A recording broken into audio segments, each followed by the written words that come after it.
Something else I want to talk about are the features or the tools that exist within Inventor to help you, again, get the most out of large assemblies. A few of the tools that we'll demonstrate in a moment have to do with both representations as well as substitutions. With representations, you have the opportunity to represent your design at different levels of detail. That gives you the opportunity, let's say, on a very large assembly, to have only a lightweight or a simplified version that you see inside of the 3D model. But when it comes to drawing production or actual manufacturing detail, that's when you can reference the highly detailed version. This also stems well for the substitution function. Again, you have the opportunity to not only work with your design in a fully detailed orientation, but you can substitute it out for a simplified version if you need, and that's going to make it lighter and easier to manage and open and view and make changes to. Some of the other functions that exist in Inventor for you to manage these large assembly tasks are the derive function and the shrink wrap function. And again, we're going to spend time covering all of these.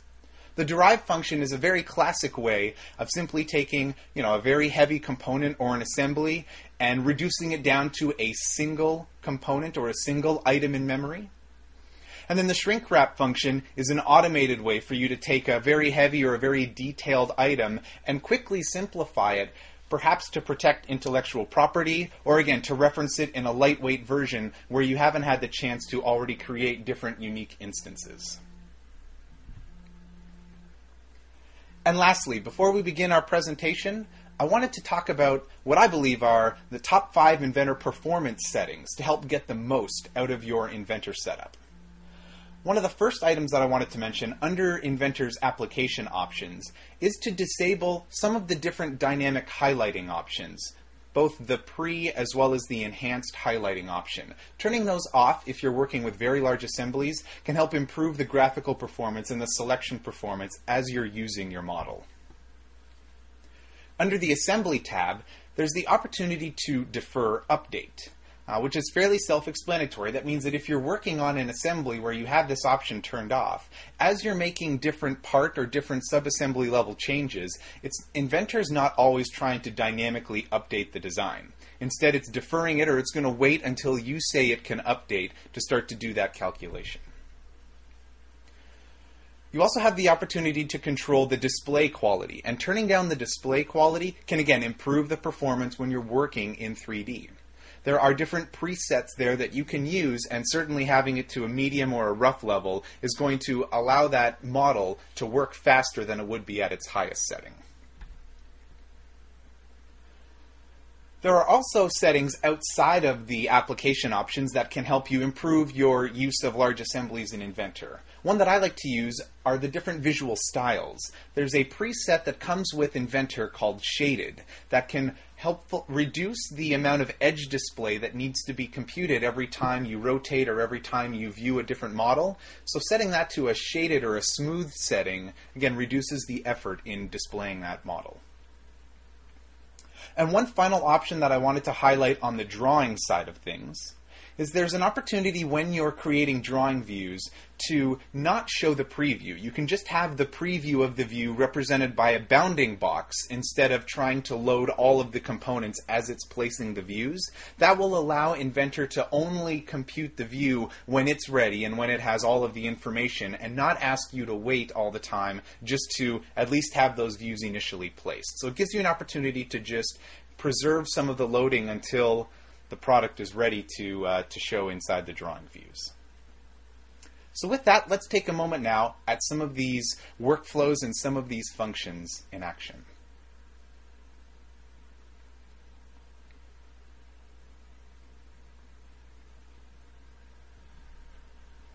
Now that we're in Inventor, I wanted to first suggest where you can quickly see if you're using a 32-bit or a 64-bit version of Inventor.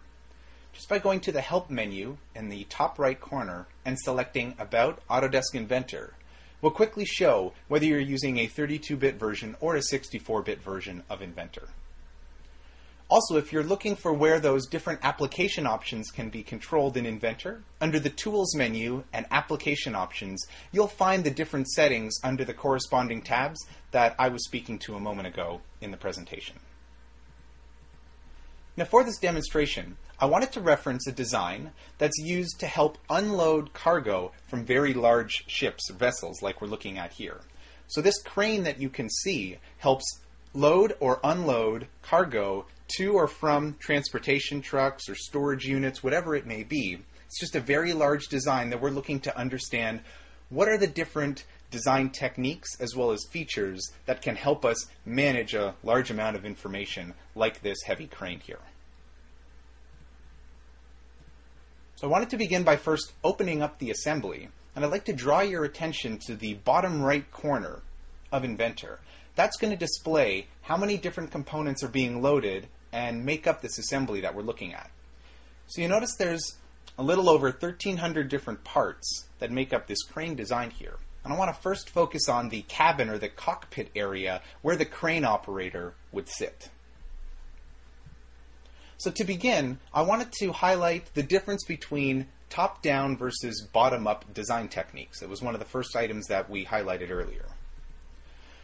Now, the concept of top-down design, which I'm going to do first, really just introduces the concept of creating your designs in context of the assembly.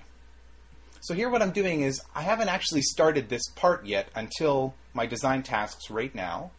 So I'm creating all of this geometry in context of the assembly. I first created the sidewall here, or the side enclosure for this cabin cockpit. And next, I'd also like to close off the back half of it by creating a flange here and extruding it a certain length to at least cover half of the back side of this cabin. Now that was created in a top-down design sort of variety, in the sense that I didn't have this ready to go up front, I just created it in context of the assembly. Now by contrast, let's say I wanted to introduce the bottom-up design approach. With that, I would already have a component designed ahead of time, like let's say the right half of that particular cabin, where I didn't create it in context of the assembly. I just had some dimensions, I knew what I was looking for, and I went ahead and created it just on its own world. So now that I want to place that existing design that I had created earlier into this assembly, this is actually being done through a bottom-up approach. And the difference is, you'll notice the first panel that I created has an adaptive setting because it was created dynamically in context of that assembly, versus the other one that I've just added, which was just added as a static component that right now I'm just going to take a moment to constrain in place. So this will just take a few mouse clicks here to help make sure that the other side of this panel is properly located inside of our design.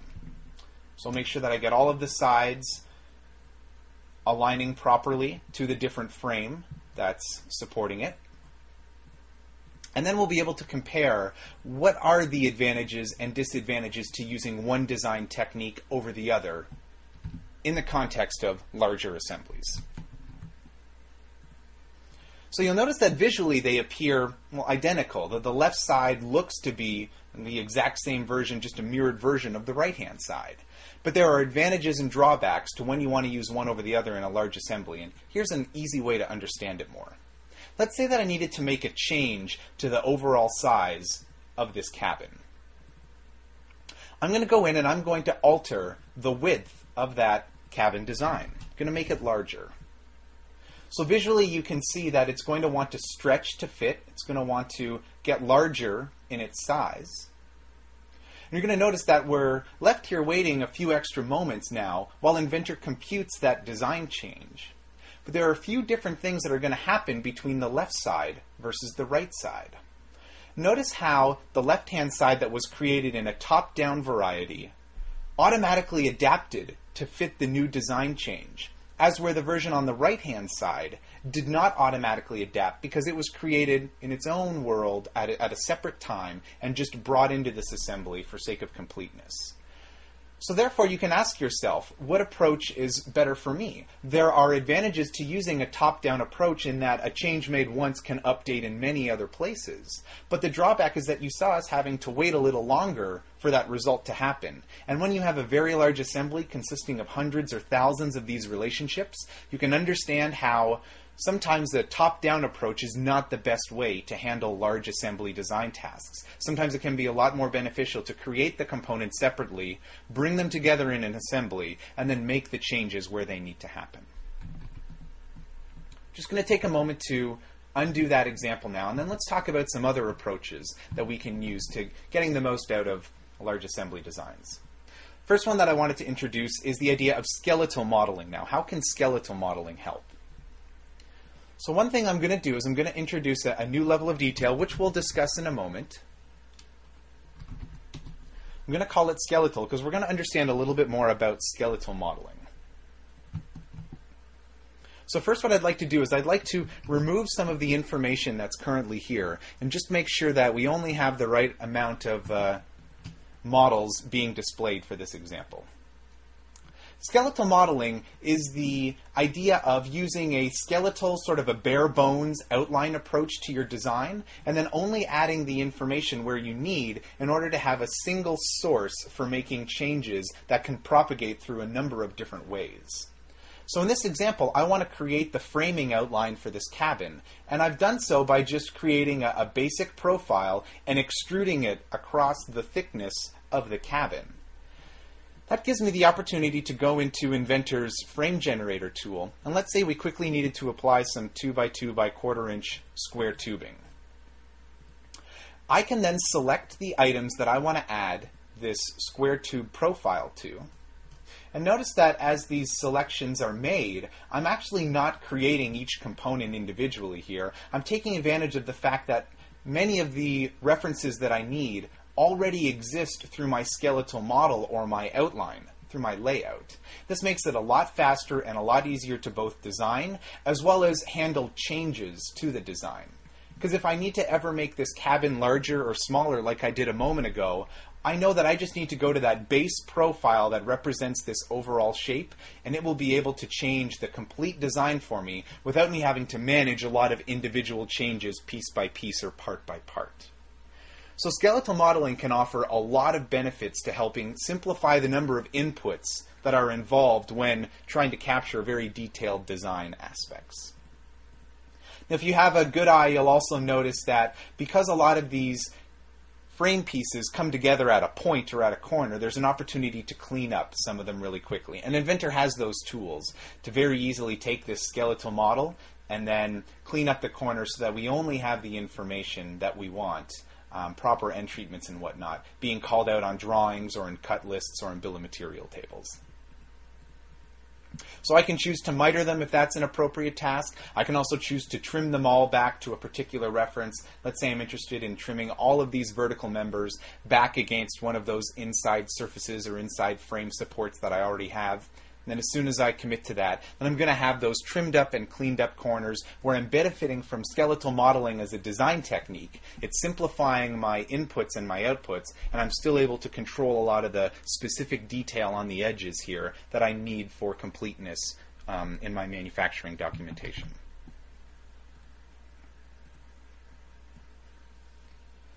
Okay, so moving on from some of the different techniques, top-down versus bottom-up, as well as skeletal modeling, I want to introduce some of the different features that are here to help you get the most out of managing large assemblies in Inventor.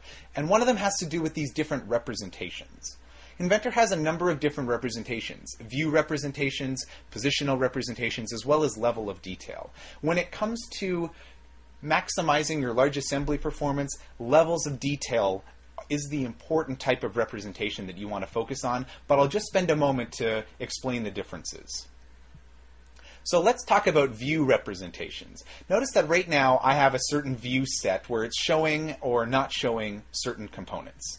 And I can cycle through different views that have more or less information included or excluded, but you'll notice that in the bottom right corner, the number of active components that are loaded is not getting any greater or smaller. It's always staying the same total that it's staying. So view representations don't help give you more memory or improve performance. Positional representations are fairly self-explanatory, but I'll give you another example just by jumping over to that top-level crane that we first started with. When it comes to positional representations, they just show different positions, alternate positions at different points in time. So if we wanted to see this crane at a 45-degree position counterclockwise versus a 45-degree position clockwise versus, its dead center position as an example, right? That's how positional representations can be used, but they don't help improve performance.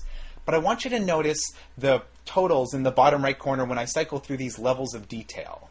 So notice when I go through these different levels of detail, I'm actually going to have more versus less information that is being dynamically loaded or not loaded in memory. When I'm in my top-down design level of detail, I have a few more components loaded. When I'm in the master level of detail, I have the most amount of components loaded. And then when I'm in my skeletal model representation, I actually have the least amount of components. And this is Inventor dynamically managing memory and releasing it or using it as it needs in order to load what's on the screen. So if we wanted to make, let's say, a new level of detail that was very lightweight, then we can create a new level of detail, and I'll call it light. And then what I can choose to do for this different light version is I can suppress or unsuppress different components. And it's going to, again, further reduce how much information is currently loaded in memory. So the opportunity here is that whenever I want to work with this very quickly, I can just open it directly to the light configuration, because that's loading a lot less information than the master configuration. Or perhaps, let's say I needed to place this cabin in another assembly. And again, I knew that performance was an issue. Well, I can just place the light instance into that new assembly because I know that there's enough graphical information for everyone here to understand what the intent of the design is. But then when I needed to make a drawing of it, I could make sure that I referenced the master level version for the drawing. So Inventor is able to manage the bill of material and the weights and the volume totals and whatnot while still giving you the light performance because you're using these levels of detail to your advantage. I want to talk about another feature that can help you further improve large assembly performance. And that has to do with the assembly substitution function. With the assembly substitution function, you have the opportunity to take an entire assembly or design and have it be represented by a single part, if you like. So by going into your level of detail, you can choose a substitute, and there are different ways that you can produce these substitutes. I want to talk about first just using a single part file to represent that substitute. By doing that, if you've taken the time to create a lightweight version in advance, which I've already done, then you can actually sub out that entire 182 part assembly. We can sub it out with a single component, just one. It actually creates a new level of detail here that I'm going to call substitute. And now again, I have another configuration, if you will, or another alternate way that I can use this cabin assembly. I can use it at a top level master, all parts being displayed sort of view where everything is loaded if I need, or I can reference just a lightweight substitute, which again looks fairly similar, but it's missing some of the small details like the chains and the clips and the fasteners and the hooks and the small hole cutouts because those aren't significant for this being referenced at a top level, right? If I need that level of detail, I can turn that on if I need to see the chains and the washers and whatnot. But if I don't, I have that lightweight version that makes it much faster, much easier to load and reference. And there's another function that I want to talk about too that can help improve performance. That has to do with shrink wrapping. And shrink wrap can help when you don't already have a substitute file ready to go. So in this case, we're going to go back to our level of detail function, but now I'm going to choose the shrink wrap command. And I'm actually going to do this from the context of our top-down design instance. When I choose the shrink wrap function, this is going to give us the opportunity to produce that simplified part file that maybe we didn't have ready to go for use. And it's going to allow us to use some very interactive tools here in order to simplify this design. I can choose whether I want a surface output or whether I'm looking for different solid type outputs. I can choose whether I want to patch up the holes, so anything that's going to get simplified, do they need to close up those holes or should they stay unsimplified? That's very valuable when it comes to protecting intellectual property and making sure that people don't have access to the contents inside of the design. And then there are different ways that you can simplify your design. You can choose to do it by visibility, where it's going to choose to remove things that are most visible versus least visible. Or you can choose to remove it by size. So let's say I was to zoom into a lot of the small features here, like the different hooks and the different bolts and the different washers and whatnot, and I was to say, let's remove the smallest 1% of information. And notice how some of the components disappear. Let's say I wanted to remove a little more, because I still think that I can get more light without it being too consequential to what the design intent is. Or let's say that I wanted to bump it up to remove the smallest 5%. Right? So I can continue to control what level of simplification is right for me. I may hit a point where too much information is now being removed and I'm losing the design intent of my assembly, so I'll back it off to a value that's appropriate. And as long as I'm pleased with that, then I can just commit to that result. And then Inventor is going to simplify this design down to a single closed-up volume in this particular scenario. I'm going to call this our shrink wrap version. So there we go. And once again, I have this entire design represented now by a single entity that's loaded in memory, instead of when we were referencing, let's say, 180-some different components. And these are all different ways using the level of detail functions through things like substitutes or shrink wrapping, or even just the general lightweight creation versus more heavy creation that you can take advantage of today. Now lastly, if you remember the design features that were mentioned in the PowerPoint earlier, there was one other item called derive that I wanted to quickly highlight. And derive is one of the more classic examples. It's been around the longest time for you to simplify designs and get the most out of your performance. With the derive function, all you need to do is just create a new part, and then you're going to have the derived feature where you can select another part or assembly for use in simplification. So if I was to choose that existing cabin assembly that we were already looking at, then what that's going to give me the opportunity to do is to choose what level of detail or what representation it is that I'm looking to reference inside of this derived step. And then I can turn on or turn off, basically include or exclude different components in that simplification step. Right? So there's a number of different functions that range from shrink wrap to LOD control, to substitutions, and even to derived here. The key advantage to some of the earlier ones that I mentioned is that they're already embedded in the actual assembly that you're working on. So when I'm inside of my assembly here, they embed themselves directly inside of the design. The reason why that's helpful, well, let's say we needed to go back to the top level crane that we haven't been spending too much time with yet, and we wanted to swap out this heavy configuration for one of the lighter weight configurations that we've created. I can then go into those different representations. We'll see all of our work already there. And if I wanted to change to, let's say, just a lightweight instance, then I can change to a lightweight instance and it reduces our component count. Or let's say I wanted to change to a shrink wrap instance. It changes to an even greater simplified scenario. Right, so this is the advantage of using these different tools, like I've mentioned, that are embedded right in the assembly. Because imagine if we were to now tackle this entire crane design where I simplified the boom arm down to a couple of parts, and I simplified the base down to a couple of parts. I can turn a 1,300 part assembly into just a handful of different manageable components that are intelligently referenced based on, the original design intent there. So I can have the heavy detail in my drawings when I need, but I can have the lightweight versions in my model when I need to work with it quickly and easily.